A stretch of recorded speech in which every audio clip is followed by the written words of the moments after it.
Muy buenas noches a todos y todas. Bienvenidos y bienvenidas a nuestra cuarta charla del Encuentro de Saberes de la Maestría en Educación, hoy a cargo de la sublínea de autorregulación del aprendizaje en estudiantes que inician, perdón, la sublínea de autorregulación del aprendizaje, con la conferencia titulada La autorregulación del aprendizaje en estudiantes que inician un posgrado. El día de hoy nos acompaña la doctora San Juana Aguilera Rubalcaba. Ella es docente en estos momentos del doctorado en Ciencias de la Educación de la Universidad de Cuauhtémoc, plantel Aguascalientes en México. Esta colaboración se da gracias también a un convenio que hemos firmado y que estamos realmente muy contentos de estar trabajando en doble vía para poder fortalecer las acciones de internacionalización de ambas instituciones. Entonces, quisiera pues agradecerle a San Juana por aceptar la invitación, darle de nuevo la bienvenida a este espacio y que sea el inicio también de muchas más colaboraciones. Em, y pues nada, esperamos que realmente sea un espacio bastante enriquecedor. Sabemos que entonces es una conferencia que tendrá una duración de 1 hora. Ya nuestros colegas que están conectados en estos momentos conocen la dinámica y pues ella ha estructurado una charla también muy interesante sobre lo que ha sido una experiencia investigativa en este tema en particular. Quisiera cederle la palabra a la doctora Adriana Huertas, líder de la sublínea de autorregulación del aprendizaje, quien va a hacer la presentación formal de la doctora San Juana. Entonces, adelante, profesora Adriana. Muchas gracias, Diana. Pues buenas noches para todos nuevamente, buenas noches para los compañeros de la maestría, para los estudiantes y un especial saludo para la doctora San Juana Aguilera Rubalcaba que nos acompaña el día de hoy. Es un verdadero placer para mí darles la más cordial bienvenida a este espacio de aprendizaje y reflexión de la sublime autorregulación del aprendizaje. Hoy nos acompaña, como ya lo había mencionado Diana, la doctora San Juana Aguilera Rubalcaba. Es un honor para nosotros contar con su presencia y le agradecemos por aceptar orientar este espacio de la maestría de 1 minuto. Su experiencia y compromiso académico son un verdadero valor para todos los que formamos parte de esta comunidad académica y por esa razón agradecemos su presencia el día de hoy. La doctora Aguilera es psicóloga egresada de la Universidad Autónoma de Aguascalientes. Cuenta con una maestría en investigaciones sociales y humanísticas de la misma universidad y es doctora en psicología por la Universidad Nacional Autónoma de México. Cuenta con más de 15 años de experiencia en la docencia en educación superior y ha dejado una huella significativa en la formación de generaciones de diferentes profesionales de diversas instituciones académicas en México. En la actualidad, es la coordinadora del doctorado en Ciencias de la Educación de la Universidad Cuauhtémoc, plantel Aguascalientes. La doctora Aguilera ha trabajado en varias instituciones de investigaciones mexicanas, consolidándose su trayectoria como investigadora. Actualmente es miembro del Laboratorio de Psicofísica Social de la Facultad de Psicología de la UNAM, donde se enfoca en la exploración de temas relacionados con el comportamiento social y la psicología experimental. Su capacidad para integrar métodos de investigación cuantitativos y cualitativos le han permitido realizar estudios de gran relevancia en la comprensión de los procesos psicológicos y sociales. A lo largo de su carrera, la doctora ha sido autora de diversos artículos y libros con un énfasis particular en el comportamiento de los adolescentes y otros temas vinculados a la psicología del desarrollo y la psicología social. Sus publicaciones han sido reconocidas en el ámbito académico, contribuyendo al avance del conocimiento en su campo. Esta es una breve presentación del perfil académico de la doctora. Agradecemos nuevamente su presencia en este espacio de 1 minuto y pues les cedo la palabra. Doctora Aguilera, muchas gracias. Muchas gracias por esta linda presentación, doctora Adriana. Bueno, pues como bien lo dijeron, el objetivo de esta sesión va a ser abordar un poquito acerca del proceso de autorregulación del aprendizaje. Yo vengo a presentarles en general algunos de los elementos de una investigación breve que realizamos directamente con estudiantes de posgrado y pues más que nada plantear un poquito el escenario desde el cual se concibe esta autorregulación del aprendizaje y esto, insisto, pequeño acercamiento a su evaluación dentro de contextos educativos. Entonces, si me lo permiten, voy a a proyectar la presentación para que podamos comenzar.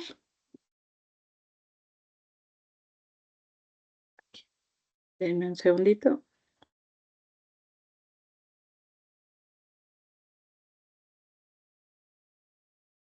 Me parece.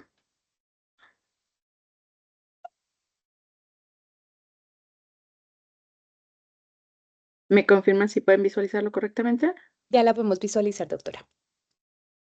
Déjenme pongo en modo presentación porque sea un poquito más grande.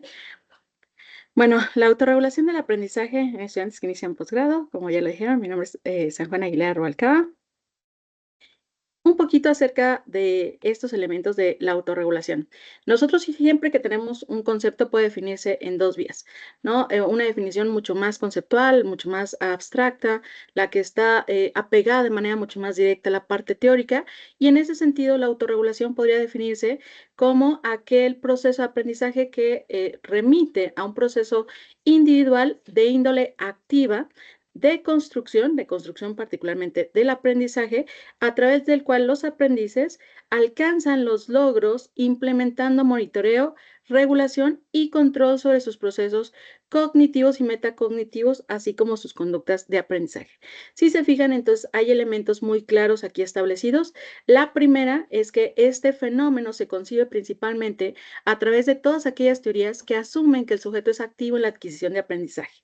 Dígase predominantemente posturas de índole cognitiva, de índole constructivista. Y en ese sentido, pues involucran que el individuo es un ser que no solamente recibe información, sino que está ávido por lograr obtenerla, y en esa limitante que de pronto el contexto puede dar de qué tanta información te proveo, ¿no? Si, por ejemplo, hablamos de un escenario académico, el estudiante no solamente dice, lo que el profesor dijo, qué padre, qué bonito, ¿no? La lectura que el profe nos sugirió, qué bien, qué buen contenido, sino que dice, ¿y qué más hay? ¿No? Y en ese cuestionarse, en ese ser partícipe activo de su conocimiento, busca fuentes secundarias, hay en ese sentido un monitoreo de qué sé por lo que me expone el contexto y qué necesito realizar. Y aquí vienen esos procesos de regulación, ¿no? ¿Cómo hago para, dentro de todas mis actividades, generar un espacio particular que me permita tener ese acceso a información complementaria que va más allá de la que se produce bajo instrucción guiada? Entonces, por eso se dice en ese sentido que existe un control sobre procesos cognitivos, ¿no? Y está muy entrelazado con los procesos metacognitivos. Entonces, digamos que este individuo que nos plantea la conceptualización, pues es alguien que toma mucho el control de lo que desea conocer y la magnitud de alcance de ese aprendizaje. Suena muy fácil, ¿no? Decir, ay, claro, yo quiero aprender sobre la historia de la antigua Grecia, y entonces voy a conseguirme un libro, voy a darme 20 minutos en la noche para leerlo e ir adquiriendo información, pero lo cierto es que realmente gestar ese escenario, ese espacio, pues requiere este monitoreo constante, ¿no? Que nos demos cuenta de que no nos estamos distrayendo con otra actividad, que gestemos incluso los elementos contextuales que sean propicios para la identificación de esas condiciones que serán favorecedoras, ¿no? Favorables de, el logro de la meta. Aquí un punto muy importante, cuando nosotros cambiamos de la definición conceptual a la definición operacional, si se fijan, pareciera ser que es mucho más pequeña, mucho más cortita, porque ahora nos vamos al meollo del asunto. ¿Qué tendría que estar haciendo el individuo para que yo diga que está ocurriendo un proceso de autorregulación del aprendizaje? Y en ese sentido, la definición operacional señala que esta autorregulación del aprendizaje, remite a toda conducta dirigida al aprendizaje que va más allá del cumplimiento instruccional y que surge por motivación intrínseca, en este caso, del estudiante.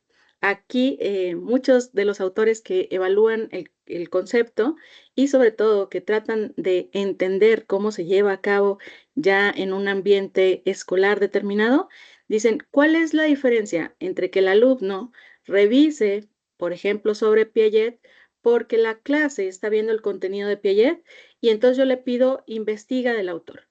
¿Cómo sabré si lo que él está presentando es aprendizaje autorregulado o simplemente es un seguimiento instruccional que es complejo. Y entonces el estudiante, en lugar de decir, ay, sí, lo reviso en Wikipedia, en Buenas Tareas, en el Rincón del Vago, que eran como los clásicos que nuestros estudiantes tenían a optar, sobre todo cuando llegue el auge del Internet, ¿no? ¿Cómo decir que hay una diferencia entre este estudiante que revisa 2 artículos y el que revisa 10? En donde recae la línea en donde nuestro estudiante realmente está presentando procesos de autorregulación y no solamente un buen seguimiento instruccional.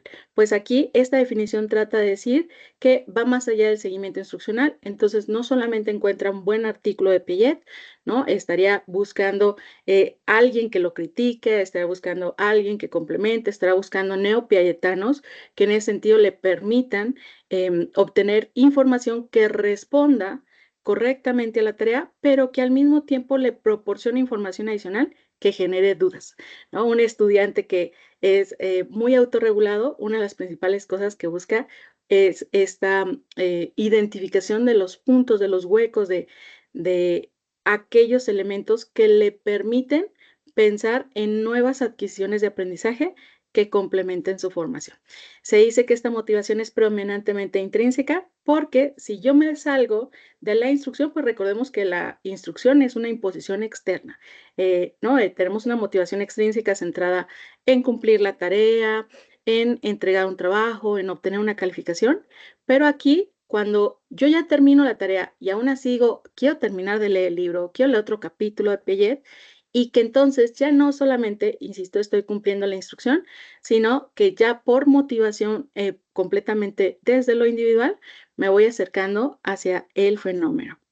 Entonces, la definición operacional, insisto, se centra un poco más en definir esas conductas. Claro que aquí pues es muy amplia la definición, todavía dependiendo del contexto habrá que categorizar de qué manera esas conductas pueden observarse directamente el individuo y entonces ya podríamos hablar de la cantidad de tiempo que pasa en una revisión adicional, de las actividades de índole académica que realiza en periodos vacacionales, los fines de semana, cuando no hay alguna tarea. El solo hecho de que el alumno decida pasar sus notas en limpio para hacer un segundo repaso, cuando no estamos en periodo de exámenes, cuando no estamos realizando ninguna situación de evaluación que lo requiera, ¿no? Todos esos elementos entran en conductas que van más allá del cumplimiento instruccional y que pueden hasta cierto grado estar vinculadas con la autorregulación del aprendizaje. Y bueno, esta autorregulación del aprendizaje no es algo completamente nuevo. Se dice que en realidad el desarrollo de este aprendizaje autorregulado puede plantearse incluso desde la etapa neandertal, ¿no? Cuando nosotros estamos encontrando esos indicios que nos permiten asumir que los individuos tratan de producir algo nuevo, ¿no? Que tratan de transmitir ese conocimiento o de enriquecerlo, pues las pinturas rupestres son el primer indicio que nos habla de este aprendizaje autorregulado. ¿Por qué? Porque trataban de recordar, ¿no? Y de ir apropiándose del conocimiento y entonces eso les servía para saber en qué periodos empezar la caza, en qué periodos tenían que empezar a preservar alimentos, en qué periodos el clima más favorable, la colecta más favorable, incluso si había más posibilidad de éxito para ciertas situaciones, ¿no? Entonces, esos primeros registros que ellos hacían de patrones de la identificación, donde no solamente iban viviendo en el día a día, sino que empezaban a encontrar formas de ir más allá de ese conocimiento existente y a crear y evolucionar. Ese, digamos, que es el primer punto de inicio en el cual vemos ese interés por seguir produciendo nuevas formas, que a fin de cuentas el aprendizaje autorregulado pues termina concretándose en un conocimiento que se solidifica en un producto, en un desarrollo, y no solamente a nivel de memoria, no solamente a nivel de duplicidad, ¿no? El aprendizaje autorregulado pues también genera personas que son mucho más proactivas en la producción de nuevos conocimientos. Entonces, insisto, en la etapa neonatal es uno de los primeros procesos. Después empezamos a ver los primeros pininos del aprendizaje autorregulado con estrategias como la mnemotecnia, donde nuevamente vemos esta iniciativa por lograr procesos de mayor retención, procesos en los cuales el conocimiento pudiera hilarse de manera incluso, ¿no? Parecería ser que hasta arbitraria, ¿no? Tenemos una serie de siglas, tenemos una serie de palabras, a veces números, donde esta información nos permite condensar mayor cantidad de contenidos y vincularlos entre sí. Estas capacidades empiezan a tener ya una incidencia importante para el estudio del aprendizaje autorregulado como primeros acercamientos.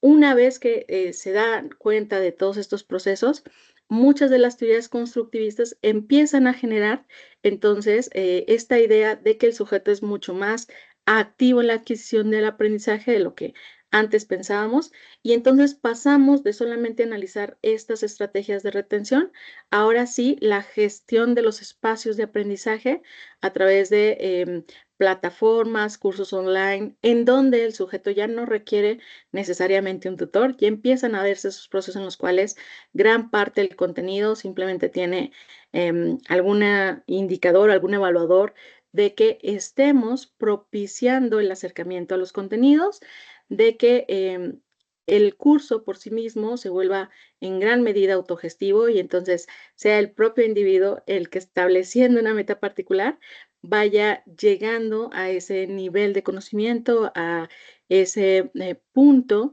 en el cual, a través del aprendizaje autorregulado, establece metas que cumple, ¿no? Y entonces, insisto, no hay una instrucción guiada, hay simplemente contenido y él o ella van poco a poco en ese acercamiento. El constructivismo, ¿qué es lo que hace? Pues resalta todo ese rol activo por parte del sujeto en la búsqueda de aprendizajes y permite consolidar los medios, sobre todo, ¿no? El contexto desde el cual el individuo puede aprender. ¿Por qué esto es importante, ¿no? Y es un punto clave, porque si bien nosotros estamos ávidos de aprendizaje, ¿dónde buscar? ¿Qué buscar? ¿Hacia dónde enfocar esa búsqueda y cómo integrar el conocimiento? Pues parte de lo que hace el constructivismo es asumir que el aprendizaje es progresivo, que el aprendizaje tiene un orden, que el aprendizaje tiene cierto grado de secuencialidad, incluso que el desarrollo puede visualizarse como si fuera una hermosa espiral en la cual nosotros vamos integrando, vamos desarrollando y entonces anticipando esos procesos que son óptimos para la creación de un aprendizaje autorregulado. Las actividades empiezan a plantearse con este tipo de nivelaciones, con este tipo de retroalimentaciones que ayudan a enfocar la identificación de los logros, ¿no? Y lo vemos después con las retroalimentaciones formativas, ¿no? Donde al individuo se le dice, vamos bien hasta aquí, nos falta trabajar esto, y entonces las áreas de oportunidad empiezan a ser un punto de partida muy importante para seguir construyendo. ¿Qué es lo que ocurre? El sujeto en este proceso de decir, ay, aquí no le entendí, pues vienen, ¿no? Y el Internet ayuda muchísimo. Vienen estos procesos en los que dice, pues lo busco. O sea, si no estoy entendiendo qué significa este concepto, voy y lo busco en otra plataforma, en otro espacio y enriquezco el aprendizaje. Es ahí donde, insisto, volvemos a salir solamente de la instrucción, topamos con un elemento que es desconocido y esa fuente interna de interés es la que nos lleva a enriquecer, a proponer y sobre todo a nutrir ese aprendizaje y consolidar.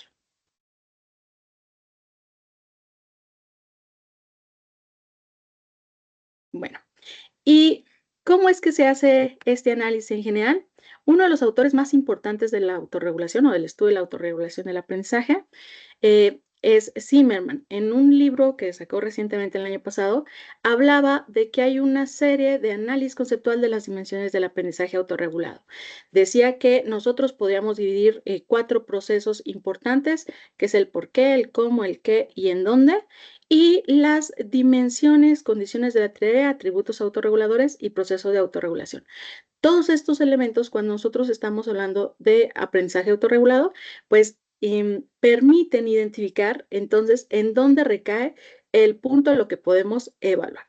Entonces, a nivel de dimensiones psicológicas y en el por qué, viene el motivo, como les decía, siempre existe una meta, el individuo podría aprender de muchísimas cosas, sin embargo, existe un motivo, existe un interés particular y habrá quien quiera saber de física cuántica, habrá quien quiera saber de cómo ser armado de floros o manualidades, habrá quien esté interesado en conocer procesos de índole pedagógica o cómo generar mejores recursos de evaluación, y entonces esa motivación intrínseca es la que va a guiar. Por eso es que no necesariamente una persona que tiene un buen proceso de aprendizaje autorregulado va a ser muy bueno en todas las materias.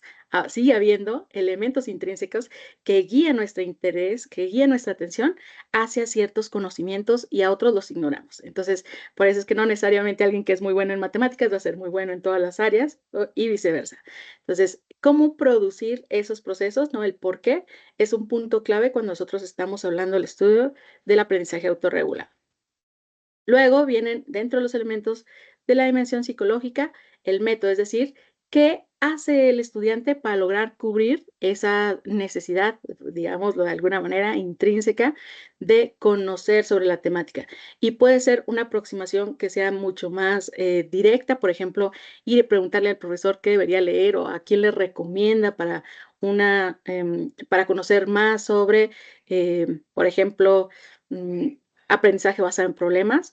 Puede ser un método mucho más general. Ahorita, insisto, el Internet se vuelve una fuente, ¿no? Y nos vamos directamente a preguntar a San Google cómo podría saber más sobre tal temática, ¿no? O directamente poner el título de la temática. Habrá búsquedas que sean mucho más especializadas y que conforme a nuestra experiencia nos permiten irnos acercando de manera dirigida, y entonces ya nos vamos directamente a las bibliotecas, nos vamos directamente a las revistas, nos vamos directamente a metabuscadores que nos den una aproximación. En ciencia, por ejemplo, hay una serie de revistas muy importantes que son las Annual Review y que cada año permiten que en diferentes áreas de la ciencia, aquellos temas de mayor relevancia social, ¿no? Los editores de la revista contactan a los expertos y le dicen, a ver, tú que lo sabes todo de este tema, cuéntame qué sabemos en este momento de aprendizaje autorregulado, qué sabemos en este momento sobre neurociencias, qué sabemos sobre adaptabilidad, qué sabemos sobre química avanzada. Y entonces compilan estas revistas una vez al año, aquellos artículos, insisto, para distintas áreas. Está un annual review por cada área, ¿no? Existe de psicología, existe de sociología, antropología, medicina, y permiten esa compilación. Entonces, el método va a depender en gran medida de qué tanto conocemos de las fuentes y los medios en los cuales se produce esa información que resulta de nuestro interés. Si nosotros conocemos a alguien que sabe de coches, sabe exactamente qué revista publica de coches, dónde están las mejores exhibiciones, cuáles son las constructoras de coches, no sé mucho del tema, perdón, pero ellos sí lo saben, ¿no? Entonces, quienes estamos interesados de pronto en procesos sociales, sabemos cuál es el congreso al que no podemos faltar, sabemos cuáles son los autores más importantes, sabemos en dónde se dan, ¿no? En qué momento se publican aquellos artículos o aquellas revistas en donde generalmente se habla del tema, y decimos, ya en noviembre sale y estamos listísimos para obtener información. Entonces, parte del método tiene que ver un poquito en ese cómo, ¿no? Y dependiendo de nuestro interés, nos vamos haciendo cada vez más expertos de estas temáticas. ¿El qué? En resultados de desempeño, pues un poquito, y cómo se produce, dado los motivos, dado algunos aspectos del método, ¿qué resultados de desempeño tenemos? Si nuestras búsquedas terminan siendo eficientes y terminan siendo deficientes y terminan siendo superficiales, pues en gran medida dependerá de cómo hemos venido avanzando. Yo les decía, ¿no? Nosotros desde las teorías constructivistas se asume que el aprendizaje es predominantemente como una espiral que va avanzando. Entonces, ese resultado del desempeño de alguna manera nos permite identificar en qué punto de esa espiral vamos construyendo, qué tanto nos estamos volviendo expertos y qué tanto somos principiantes ávidos de, insisto, conocer, pero con herramientas apenas en un primer momento de elección. Y finalmente, ¿en dónde? El ambiente es uno de los factores principales cuando hablamos de aprendizaje autorregulado. Mientras mayor control tengamos del ambiente en el cual se produce ese aprendizaje, mejor se va a dar. Entonces, por ejemplo, si nosotros disponemos de un espacio que esté aislado, que esté con poca estimulación, ¿no? Que no tengamos el hermano a un lado viendo la televisión, que nos distraiga y que de pronto ya suena el chisme o si es una película de terror, el grito de al lado que hace que perdamos la concentración. Y aunque estemos súper interesados y súper enfocados, esos estímulos pues pueden volverse fáciles distractores, ¿no? Si de pronto el hermano dice, hey, estás muy ocupado, ¿te puedo contar algo? Así, espérate, ya va a acabar. ¿Ya acabaste? ¿Ya te puedo contar? Pues todos esos elementos también inciden, ¿no? Y desde la dimensión psicológica, entender cómo es que un objetivo puede verse afectado por estímulos externos, por factores no controlados, por la falta de las condiciones óptimas para que el aprendizaje se produzca es fundamental, ¿no? Decía alguien, a veces nos acostumbramos a hacer actividades en espacios que no son los que coinciden con la actividad, ¿no? Y erramos, como cuando decimos, no, me voy a acostar en la cama para estar más cómodo, me voy a cobijar tantito porque está haciendo frío ahorita que es diciembre, y de pronto así 5 minutos después el cerebro dice, no, en la cama es dormir y nos desconectamos con mayor facilidad que si nos hubiéramos quedado en el escritorio, en nuestra silla en la que generalmente realizamos actividades académicas. Entonces, estas dimensiones psicológicas toman prioridad por ese sentido. Luego viene un análisis ya directo de la tarea, donde nosotros, pues, si estamos explorando motivos, pues se analiza directamente esa elección del participante, la elección del método de búsqueda, la elección de los resultados de desempeño, control social y entorno físico, y pues vamos viendo, digamos, de alguna manera cómo que cada uno de estos elementos que he abordado se van trabajando. Aquí en los atributos reguladores, pues como decíamos, en el caso de la autorregulación del aprendizaje, puede darse por una motivación intrínseca e incluso el autor habla de una automotivación. Es decir, cuando uno dice, ay, no, ya estoy muy cansado, pero prácticamente se echa porras, ¿no? No, sí lo puedo, un café, venga, un café, media hojita más, si se logra.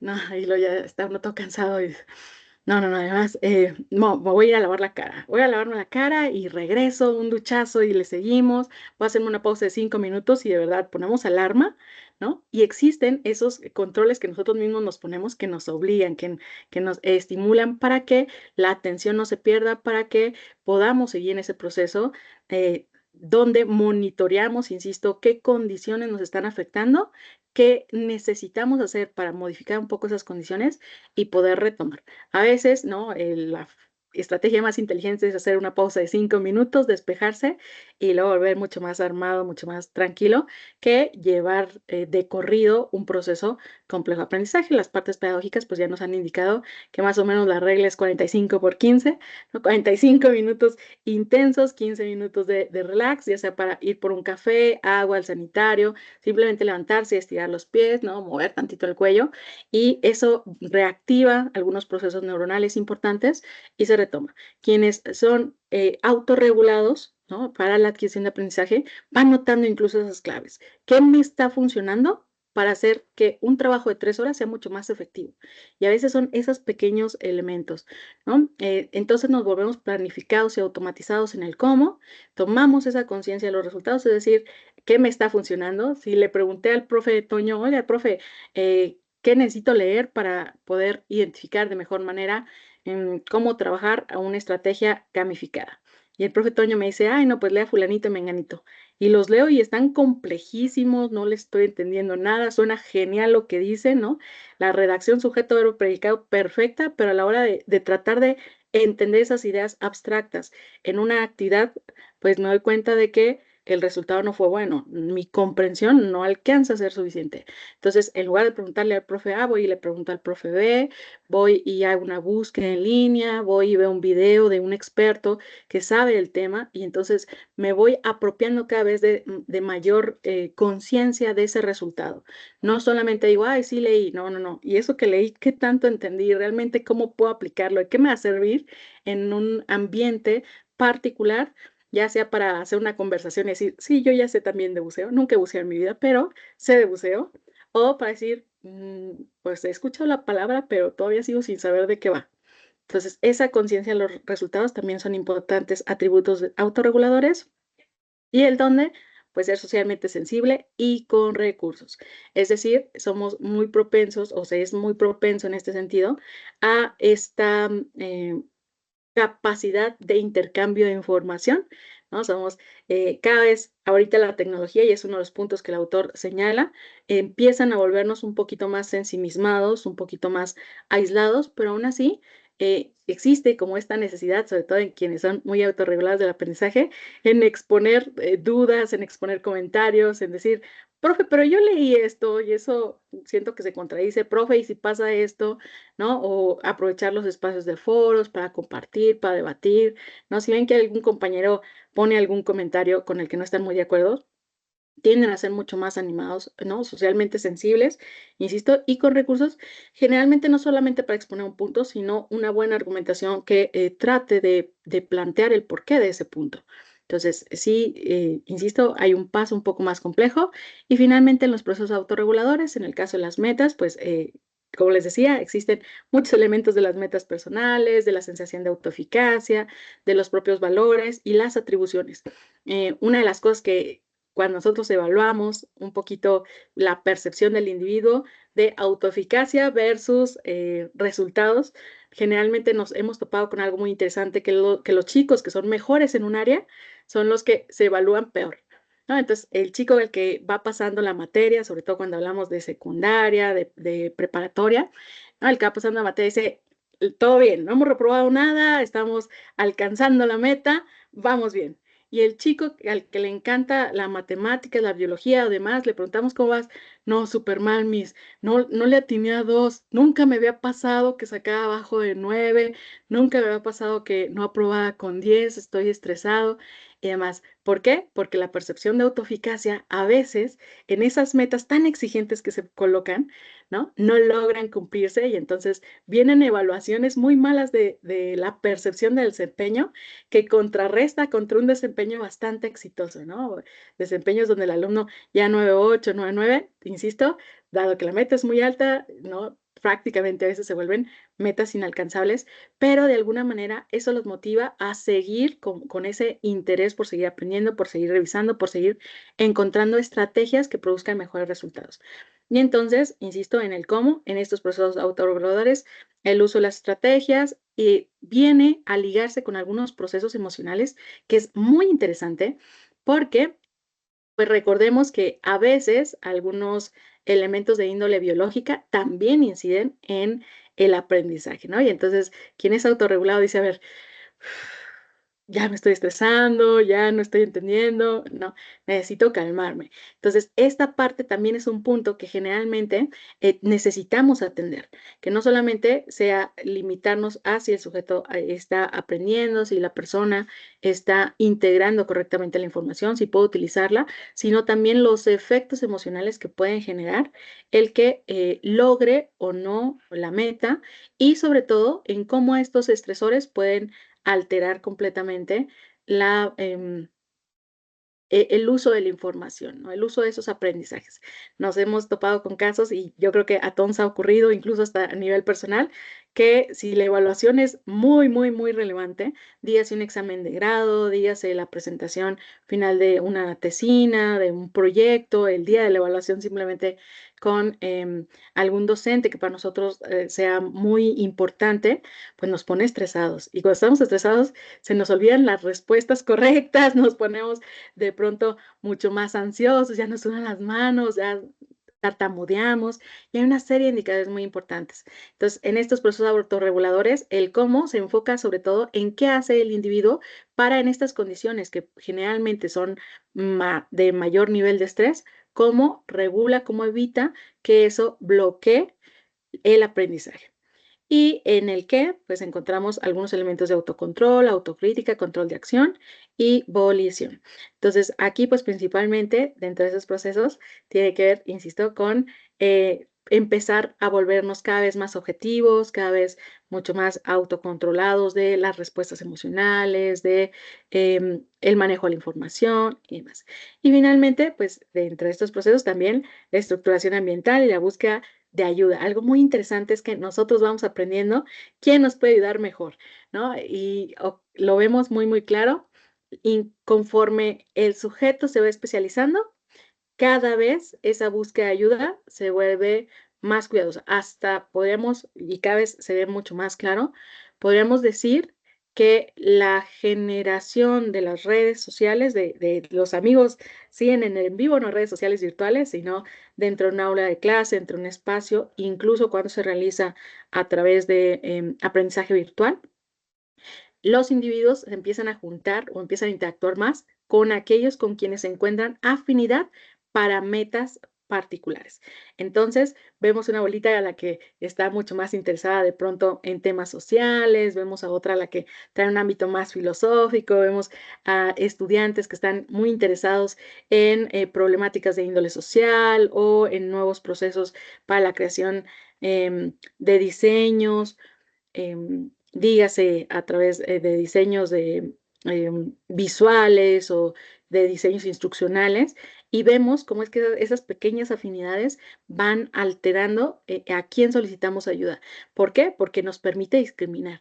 Y entonces, si de pronto a mí me falla un poco cómo hacer las presentaciones, pues de todos mis compañeritos y de todos los grupos digo, híjole, en mi grupo no hay tantos que le sepan, pero en el grupo del compañerito sí, y voy y pregunto. A lo mejor veo un profesor que es buenísimo con inteligencia artificial y voy y le digo, a ver, profe, ¿qué me recomendarías para irle agarrando, para tener animaciones, para gestar un espacio, para hacer un avatar que pueda incluir un mini video que ta?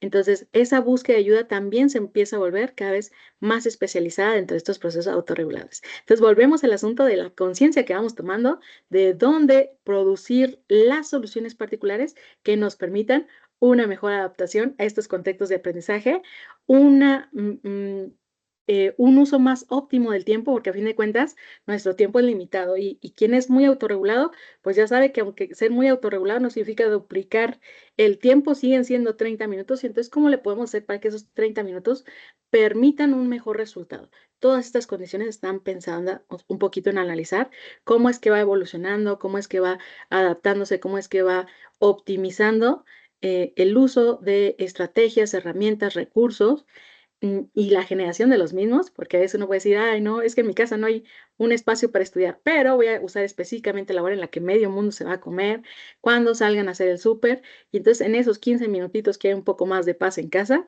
¿sí? Aprovecho. Hay quien utiliza los espacios más en la noche, cuando los niños ya se durmieron, cuando ya la esposa puede ver un programa en la televisión y entonces hay un poco más de control de esos recursos. Todo eso entra en cómo vamos haciendo también esa estructuración ambiental, ¿no? Esa improvisación que nos permite un escenario mucho más cercano al escenario ideal de aprendizaje. Bueno, y entonces en ese sentido tenemos, como les decía, 3 elementos centrales que van a estar siendo claves en todo este proceso: los mecanismos de metacognición, motivación y conducta activa, entendiendo la metacognición ya en este punto, que quizá ya queda un poco más vislumbrado, pero sería esa capacidad para reflexionar sobre los propios procesos, así como anticipar soluciones y posibles consecuencias a futuro. La metacognición nos obliga a pensar sobre el propio pensamiento, que es quizá uno de los mecanismos más complejos dentro de las funciones psicológicas superiores, en donde pues muchos autores han dicho que es lo que nos diferencia de otras especies animales, que nosotros somos capaces de pensar sobre nuestro propio pensamiento. No significa que estemos rumiando, ¿no? Que estemos diciendo, ay, no me salió, pero ¿por qué no me salió? Y dándole miles de vueltas, porque no va hacia un elemento de falla, sino al contrario, en ese, insisto, en esa evaluación de resultados, ¿no? Y entonces, dado que hay una evaluación de cuál fue el proceso, qué obtuve en el proceso, entonces hasta dónde se alcanza la meta, qué necesitamos reformular, y todo el tiempo estamos buscando formas de optimizar el tiempo, los recursos y nuestro acceso a información. Y por parte de la motivación, pues este proceso individual que activa, dirige y genera acciones que van enfocadas a una meta particular. Y finalmente, pues la conducta activa, estos comportamientos desarrollados a nivel individual que permiten el alcance de la meta. Bueno, En términos del método que nosotros utilizamos para evaluar algunos de estos mecanismos dentro de la investigación, pues por un lado, se seleccionó una muestra, nosotros evaluamos a más de 1000 participantes, proceso de selección de alumnos de 2 años particulares, 2021 y 2022, que estaban interesados en ingresar a 3 posgrados particulares de la universidad. Se juntó un equipo muy particular de expertos para la creación de un instrumento que nos permitiera medir algunos de los elementos clave dentro del proceso de autorregulación del aprendizaje. Y finalmente, pues este equipo realizó la implementación. Es muy importante señalar que dentro del proyecto, pues se hace todo el proceso de validación de los instrumentos, todo el proceso de determinación de los alcances y sobre todo el análisis de resultados. Ay, perdón, se adelantó un tantito. Y finalmente, pues como parte del objetivo primordial que se perseguía, era identificar cuáles son aquellas habilidades vinculadas a la autorregulación del aprendizaje que se presentan en mayor medida en los estudiantes y al mismo tiempo cuáles son aquellas que es necesario incentivar y si se presentaban diferenciaciones particulares asociados al tipo de posgrado que habían seleccionado. Recuerdan que yo les decía, la meta es un punto clave. Entonces, cuando nosotros elegimos un posgrado, hay una meta muy clara, ¿no? Hay una búsqueda por la especialización sobre un contenido, sobre un área de conocimientos particular, y en ese sentido, ese tipo de conocimiento, pues podría generar un mayor nivel de complejidad que requería, por lo tanto, mayor autorregulación o menor autorregulación. Hay quienes, por ejemplo, dicen, yo ingreso a carreras en las que no existen las matemáticas porque no me gustan las matemáticas, y entonces bajo ese supuesto, bajo ese objetivo, eligen carreras de psicología, pedagogía, historia, sociología, y hay quienes hacen lo contrario, dicen, no, yo amo las matemáticas y venga por las ingenierías, las matemáticas aplicadas o demás. Entonces, creemos que el nivel de complejidad en el que se anticipa el estudiante puede también traer, insisto, una percepción de que la complejidad de los comportamientos que están vinculados con conducta, con aprendizaje autorregulado, pues pueden estar más presentes o no. Entonces, dentro de los objetivos también teníamos por ahí esas preguntas y finalmente, pues ya viene todo este proceso de contacto y una vez que tenemos la recabación de los datos, para que pudiéramos implementar, obtener los resultados y poder explorar un poquito. No les traigo muchos resultados, les traigo resultados generales, porque a fin de cuentas estos resultados estamos trabajando para publicación y el objetivo es presentar algunos aspectos generales.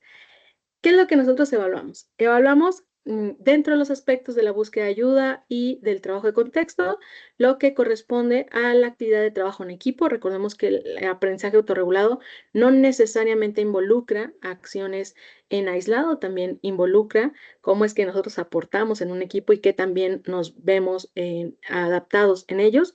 Se asumiría que en realidad una persona que es autorregulada generalmente trabaja mejor sola y entonces esperamos que en términos de trabajo en equipo, si bien es factible, insisto, este abordaje de la búsqueda de ayuda, de la exposición de información, de la contrastación, que a quienes son muy autorregulados les encanta, ¿no? Tener a alguien más con quien platicar, con quien comparar opiniones y criticar algunos aspectos, pues podría verse mucho más reducida.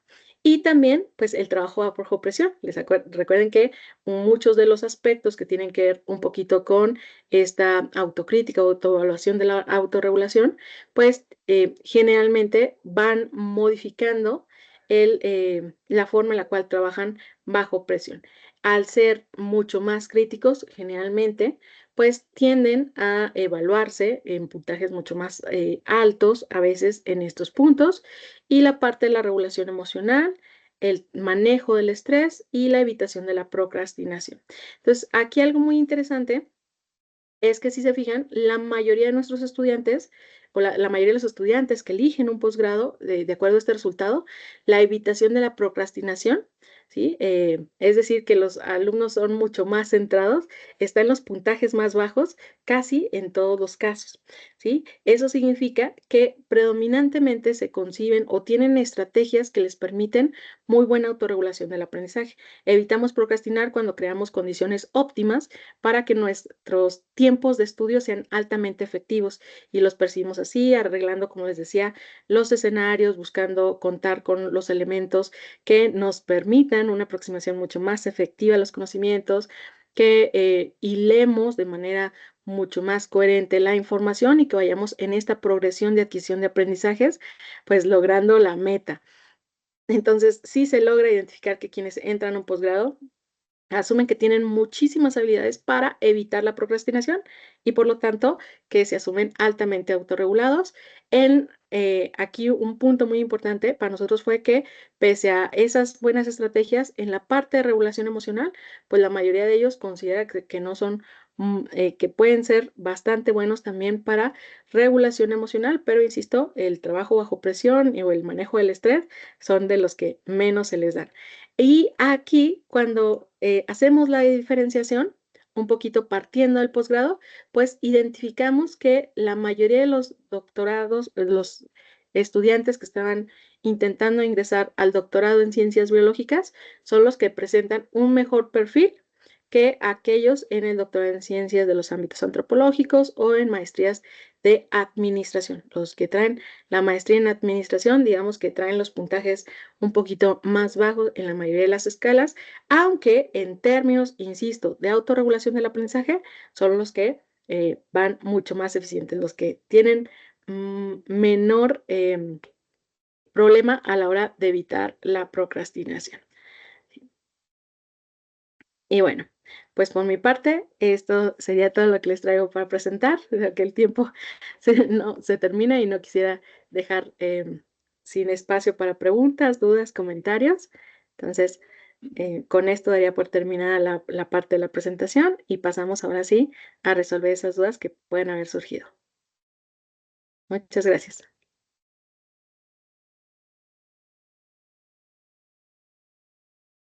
Doctora, muchas gracias por su presentación, por compartirnos los resultados de la investigación, realmente muy interesantes. Y le comentamos que nosotros en la maestría también tenemos algunos estudios que estamos desarrollando en el sentido de la autorregulación en educación superior. Por esa razón, valoramos muchísimo lo que nos comparte el día de hoy y pues porque de alguna manera complementa y se articula con lo que estamos desarrollando en el programa. Entonces, pues invitamos a los profesores a plantear en este momento las preguntas que tengan sobre el tema de la autorregulación del aprendizaje en educación superior y pues específicamente al nivel posgradual como lo presenta hoy la doctora San Juana Aguilera Rubalcaba.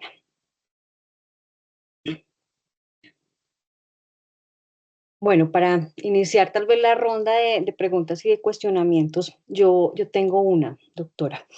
Eh, Me gustaría, digamos que después de que ustedes pues desarrollan toda su propuesta, saber cuáles serían como esos elementos que podríamos nosotros implementar en las aulas de aprendizaje, pues centrándonos en la educación superior, que nos permitan fortalecer esas habilidades de autorregulación en los estudiantes universitarios, teniendo en cuenta pues que la autorregulación es un determinante para tener un logro de aprendizaje esperado y tener pues buenas notas académicas para ponernos en términos prácticos.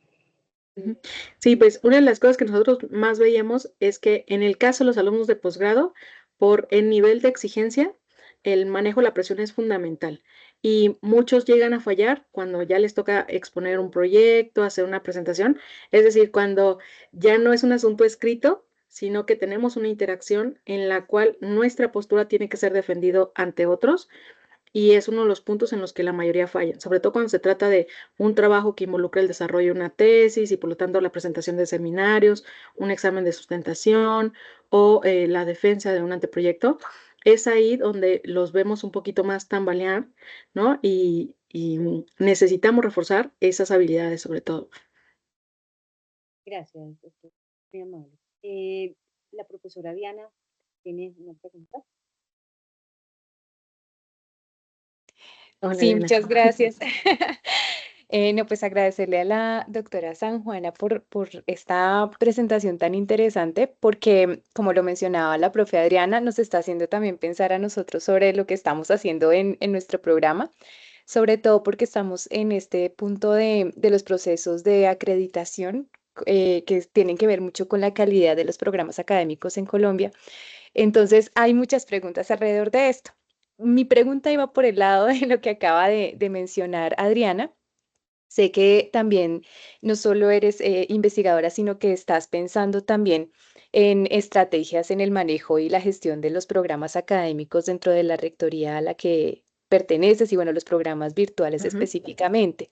Entonces, sí quería hacerte una pregunta también por ese lado. No solo como qué recomendaciones le podemos dar a nuestros estudiantes, que es un poco lo que tal vez preguntaba la profe Adriana, sino de cómo lo podemos traducir, por ejemplo, en estrategias que como programa y como universidad podemos implementar porque hemos encontrado que si hay estudiantes que manifiestan de alguna manera, y nosotros tenemos la figura de consejería, que manifiestan ante las consejerías, pues tener que sortear con numerosas dificultades como el no tener conexión porque están en zonas rurales, el tener que lidiar pues con situaciones ya de su vida cotidiana y otros problemas adicionales. Bueno, que ellos ven que les impide poder tener como estos procesos de autorregulación y este manejo como de su autonomía en el proceso de aprendizaje.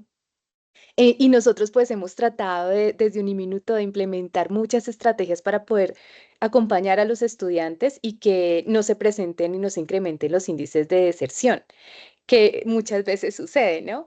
Entonces, sí quería preguntarte desde ese lugar administrativo en el que te desempeñas, ¿qué medidas pues se han podido implementar desde estos hallazgos que ustedes han tenido en la universidad? Bueno, eh, como parte de los procesos de lo que se puede incentivar, la primera es generar fechas de entrega que no excedan 2 semanas. Cuando nosotros generamos situaciones en las cuales el estudiante, insisto, sobre todo cuando dice, ay, este tema me gustó mucho y quiero investigar, si nosotros le damos un deadline muy amplio, puede ser que se pierda en la búsqueda de información y se le dificulte concretar. Aún así, se recomienda que aunque exista una deadline, exista como un espacio secundario flexible, pero con restricciones, porque si yo le digo al alumno, eh, la fecha de entrega es el domingo, pero si alguna situación te presenta, tú pides un espacio y te pueden permitir entregar el jueves, el viernes, el domingo de la siguiente semana.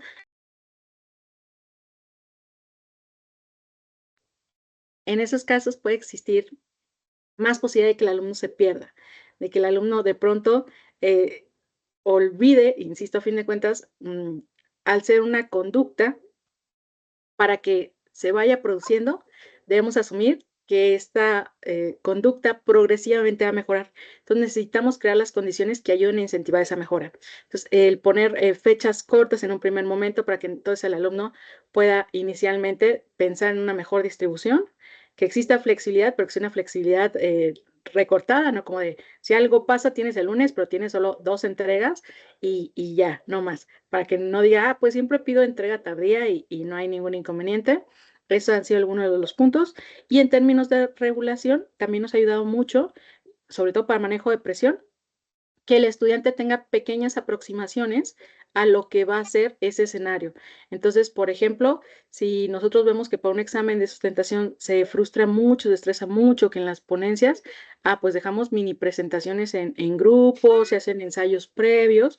Entonces, y en esos ensayos hacemos preguntas feas, ¿no? Preguntas que sabemos que el alumno va a contestar y de pronto dice, ¿qué pasó? ¿No? ¿Se iba a poner tan ruda la cosa? Sí, necesitamos si yo te ayudo a enfrentar una situación muy compleja aquí, cuando estás más relajado, cuando solo estamos tú y yo, no vas a tener ningún inconveniente cuando ya tengas a los 3 tutores y te pregunten lo mismo o cosas más sencillas. Pero si tú y yo simulamos que somos compas y te voy a hacer las preguntas fáciles, cuando llegues allá donde es el estrés, donde son las preguntas difíciles, pues no estoy asegurándome de que el escenario sea equivalente. ¿sí? Entonces hay un poco menos de estrés, pero el nivel de exigencia es igualmente elevado para que poco a poco se vayan trabajando. También hemos gestado espacios y es también una de las recomendaciones, si sabemos que hay estudiantes que dentro de esa autoevaluación ya identifican que les cuesta lidiar con múltiples actividades, que de pronto tienen dificultades para manejo del estrés o demás, pues gestemos ese espacio en el cual ellos puedan, ¿no? Casi que un grupo de autoayuda en el cual compartan estrategias que han utilizado, en el cual expongan cuáles son los detonantes más importantes y que desde ahí también nos ayuden a reconocer otros elementos que quizá nosotros desconocemos y que sobre los cuales el área de tutorías, el área de pronto de coordinación, un área directiva pueda tomar cartas en el asunto y anticipar, ¿no? Que yo creo que son como las principales estrategias que se podrían abordar para trabajar estos procesos de autorregulación, estos atributos de la autorregulación y la parte de las dimensiones psicológicas. Yo creo que también de pronto necesitamos volver a reforzar en el estudiante hacia dónde está la meta, porque a veces tenemos estudiantes que se estresan por una calificación. Decimos, a ver, la calificación es importante, pero el objetivo final no es la calificación. ¿No? Estamos aprendiendo, vas progresando, hay un conocimiento que se solidifica. Te voy a hacer 3 preguntas, ¿no? Tal, tal, tal, tal, tal. A ver, ¿cómo harías esto? ¿Cómo resolverías aquí? ¿Qué propondrías para intervenir en una situación de este tipo? A, B, C y D. ¿Ves? Lo tienes. O sea, si hay una buena apropiación, no te preocupes si de pronto la calificación es 9.5, 9.8. La calificación sigue simplemente señalando que podemos seguir mejorando y no está mal decir que podemos seguir mejorando. Hay un interés por seguir mejorando y entonces no siempre se logra el 10, no pasa nada, ¿no? Entonces, un poquito de pronto esos acercamientos con casos particulares ayuda mucho. Gracias, doctora. Escuchamos la pregunta del profesor Elber Sánchez. Lo escuchamos, profesor. Bien, buenas noches. Muchas gracias, doctora, por, por esa reflexión. Creo que eh, tiene una serie de elementos que en la práctica pedagógica y en la práctica educativa que va más allá de lo escolar propiamente, pues es vital. Eh, mm, Hay una cosa que incluso Zimmerman habla de precisamente de la autorregulación desde el control y de algún mecanismo de control en temas de la motivación, de la tarea, eh, que pues es necesaria, pero a veces también me genera a mí cierto ruido la palabra control, po- porque... porque la sociedad se ha vuelto y la sociedad productiva y la sociedad capitalista enfocada al producto, pues se ha vuelto de control. Todo es controlado, todo es medido, todo es verificado. Si no hay evidencias, no es válido. Es parte también del racionalismo nos formaron desde el siglo XVI prácticamente y, y eso, ese aspecto, incluso Byung-Chul Han, el filósofo surcoreano que habla precisamente de esas sociedades de control y genera la sociedad del cansancio y esto. Pero entonces la cuestión es que es necesario autorregularnos para no estar regulados por otros, ¿no? Eh, no estar condicionados a una norma o una medida, a un control y que lo haga uno más vital. Yo pensaba y pues creo que es necesario pensarnos desde las diferentes perspectivas la relación pedagógica, la relación educativa, la relación formativa como padres, como maestros, como en cualquier ámbito pues de la vida. Pero entonces mi pregunta es, ¿cómo generar esos procesos en medio de esta sociedad del control, pero que no caiga esos ejercicios de autorregulación en un ejercicio de control, sino de automotivación, de autogestión, de lo que llaman incluso en construcciones ancestrales de cuestiones vitales, cuestiones del buen vivir y no esclavos o dependientes de esos mecanismos, ¿sí? Mi pregunta es esa, entonces, ¿cómo se puede gestionar esos procesos? Porque pues también se habla de la motivación intrínseca, motivación extrínseca, pero ¿cómo gestionar esos procesos que nos desvincule un poco de esa sociedad enfocada solo a la producción y al control?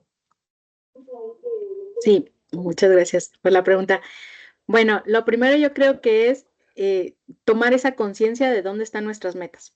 Yo decía, cuando nosotros estamos estudiando posgrado, pues es un hecho que vamos a tener que cubrir todos los créditos y por lo tanto tomar todas materias. Y habrá contenidos que sean mucho más de nuestro interés y otros contenidos que decimos, ay, eso no me gusta tanto, pero tenemos que cumplir con la actividad, se tiene que hacer una serie de actividades. Entonces, podemos restringir o tomar, insisto, en esa conciencia hacia dónde radican nuestros intereses y en las otras, cuál es el objetivo que a lo mejor se plantea de forma mucho más extrínseca y que vamos a cumplir como parte de la complementariedad, pero no dejarnos que todo se quede en simplemente cumplir por cumplir, ¿no? Si yo, por ejemplo, vemos que hay una Goldman señala que existen inteligencias múltiples, ¿no? Y prácticamente lo que dice es las metas individuales y las propias habilidades con las que nacemos, crecemos, nos desarrollamos, pues pueden ser distintas. Habrá quien le guste mucho la música, habrá quien le guste la parte educativa, habrá quien le guste la creación de productos mecatrónicos. Y entonces, si todos estudiamos el mismo posgrado y decimos, voy a estudiar la maestría en educación, porque me va a permitir adquirir habilidades, a lo mejor ciertos contenidos no están tan alineados con esas habilidades, con ese potencial particular que nuestra inteligencia, ¿no? En alguna de esas vías da.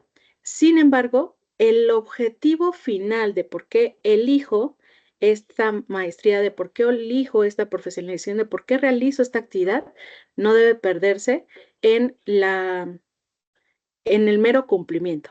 Entonces, volver a tener espacios en los cuales reflexionemos. A ver, Elber, esta materia, ¿en qué te aporta? Esta presentación el día de hoy que vamos a escuchar y que simplemente nos permite un espacio de comunicación, realmente cómo puede favorecer el que tú elijas un tema de investigación, el que el día de mañana digas, es verdad, en este proceso formativo, aunque nosotros nos digamos a veces a mero conocimiento, también hay elementos emocionales, también hay factores de estrés, también tenemos que enseñarle al niño bajo qué condiciones estudiar y no solamente que aprenda a resolver una ecuación matemática o un cálculo diferencial. ¿Por qué? Porque como tú dices, ¿no? Formamos y formamos en todos los sentidos, formamos en lo emocional, formamos en que tomes conciencia de el valor del aprendizaje, de esta motivación intrínseca que hace que no solamente cubras un criterio, sino que la meta también se vuelva personal, que la abstraigamos y que en ese sentido podamos comprender con mayor claridad en dónde está esa conducta activa, ¿no? Yo siempre digo con mis estudiantes cuando los veo me distraídos, les digo, a ver, la teoría dice que ustedes son activos en su aprendizaje, pero a todo mundo nomás lo veo tomando notas. Nadie tiene una pregunta, nadie leyó otra cosa con la que quiera cuestionarme, a nadie se le ocurre una idea que vaya en contra, si yo les digo que es verde, va a ser verde, ya como que se ponen, maestra, no sé, no, sí, cuestionen, ese es el punto y el meollo del asunto, que no se queden solo con lo que yo digo, que ustedes se vuelvan activos, que busquen y que en ese sentido empiecen a ser mucho más conscientes del objetivo que trasciende a este espacio. Entonces yo creo que sí va un poquito por ahí, como tú dices, de que no solamente sea controlar por controlar, sino que el sujeto sea consciente. A eso se refiere este punto de control y creo que Zimmerman va para esa vía y otros autores que van, insisto, pensando en aprendizaje activo, ¿no? Es tomar el control de mis propias decisiones con base en las metas que tengo establecidas. Pero si yo no logro determinar la meta, si no entiendo que existe una meta y como estudiante simplemente sigo el flujo de la clase, simplemente tomo notas, simplemente memorizo, simplemente presento un examen y me preocupo por el puntaje, pues realmente no hay esa apropiación y ese nivel que la autorregulación está tratando de incentivar y generar en los estudiantes. Entonces, pues más que nada sería por ahí pensar en el control, insisto, en esa toma de conciencia y que el propósito sea un propósito que empiece a volverse mucho más intrínseco, mucho más cuestionado desde lo individual. Doctora, muchas gracias. Diana, no sé, tú dirás. Y ahí, Bueno. Ay, yo creo ¿Hay que alguna podemos. ¿Sí? Alguien abrió el micrófono. No sé si hay más preguntas. Creo que no. Solo el profe Elber que escribió que muchas gracias a través del chat. Ay, creo que sí, el profe Mauricio, Sí. pero no sé si tenemos un par de minutos, doctora San Juana. Sí, Usted por nos mi dirá. parte no habría inconveniente. Vale, perfecto. Yo creo que entonces esta última pregunta y cerramos. Mauricio, dale. muy buenas noches para todos, compañeros, queridos profesores y distinguida doctora San Juana. Agradecerle por este espacio que nos ha brindado la Uniminuto para esta gran conceptualización de estos aprendizajes en medio de toda esta controversia que nosotros venimos viviendo. Lo hablo de parte de mi posición en este momento como estudiante en maestría en educación, donde intrínsecamente tenemos unos conocimientos previos, ¿cierto? Y a la hora de la realidad, como lo decimos, pues nos enfrentamos con diversas conceptualizaciones. Entonces, desde ese punto de vista, me gustaría, doctora San Juana, que me ayudara a reflexionar un poco con relación a cómo o de qué manera puedo yo autorregularme en este proceso de aprendizaje en el que me encuentro ahora, donde traigo diversos conocimientos desde mi punto de vista docente en el ámbito escolar. Entonces, toda esa controversia que traigo y lo traigo ahora en una maestría donde quiero apoderarme y quiero enfatizar en algunos conocimientos, me termina alejando de esos principios que traía desde mi profesión. Entonces, me gustaría que usted me ayudara. Bueno, voy a tratar de, en mi comprensión de la pregunta, resolver. Nosotros, como yo les decía, el aprendizaje es una espiral, pero como tú lo dices, de pronto, cuando hablamos de enfoques, cuando hablamos de teorías, cuando hablamos de algunos conocimientos previos, y sobre todo en el caso de las ciencias sociales, nos topamos con que las posturas pueden diferir y entonces la construcción del aprendizaje, si bien va evolucionando y nos va permitiendo ser compleja, también nos involucra discriminar entre lo que ya sabemos y lo que está enriqueciendo nuestro aprendizaje o confrontándolo, ¿no? Tenemos ahorita un profesor que se acaba de integrar con nosotros y él aprovechó pandemia para estudiar casi todas las licenciaturas que se engloban en las ciencias sociales y humanísticas. Y le preguntamos, ¿cuál es el objetivo? ¿No? ¿Por qué estudiar pedagogía, derecho, historia, psicología? Y se estudió como otras 4. Le decíamos, ¿hacia dónde enriquece eso tu conocimiento? ¿No? En lugar de profundizar, de especializarte en un área, ¿por qué estudiar múltiples? Y él decía, es que yo quería quería conocer de las ciencias sociales. Pero entonces si estudiaba sociología, solo sabría sociología. Si estudiaba derecho, solo sabría derecho. Si estudiaba política, solo sabría política, ¿no? Ciencias políticas. Digo, entonces, no me quedó de otra que integrar, ¿no? Que estudiarlas por separado y lograr una integración a partir de estos conceptos. Entonces, ¿qué es lo que hacía? Él decía, tengo que entender la riqueza del nuevo conocimiento que estoy tomando y no decir, no, esto no es cierto porque lo que yo ya aprendí y alguien acá me dijo que el constructivismo se define así. No, la riqueza está en esto que me están presentando y si bien debo contrastar, debo tener una opinión crítica, pensar en dónde está el punto, ¿no? En lo nuevo que estoy aprendiendo y enriquecerlo con lo que le antecede o en lo que antecede, enriquecerlo con lo nuevo. Pero para ello, entonces, lo nuevo, tenemos que tener toda esa apertura de decir, puede ser que diste de lo que yo aprendí, que diste. ¿Por qué? Porque a fin de cuentas, en esta construcción, pues a lo mejor una lectura mucho más directa del autor, ¿no? A veces una lectura de un documento secundario, pues puede variar, y que varíe, ¿no? Como yo siempre digo, ¿no? Diferente no significa malo, diferente es otro punto, otra crítica, y eso, ¿cómo me enriquece? Pues primero que nada, me obliga a ser crítico y decir hacia dónde estoy más de acuerdo, a la postura que ya antecedía o a la nueva. Pero insisto, si de entrada decimos la nueva no sirve, la nueva no es tan buena como la que me habían contado antes, pues nos estamos nosotros bloqueando a mejorar en ese desarrollo, porque esa diferencia lo que nos debe hacer es mucho más críticos, mucho más juiciosos, y por supuesto que a la hora de la entrega de la tarea, nosotros nos tenemos que centrar en la nueva.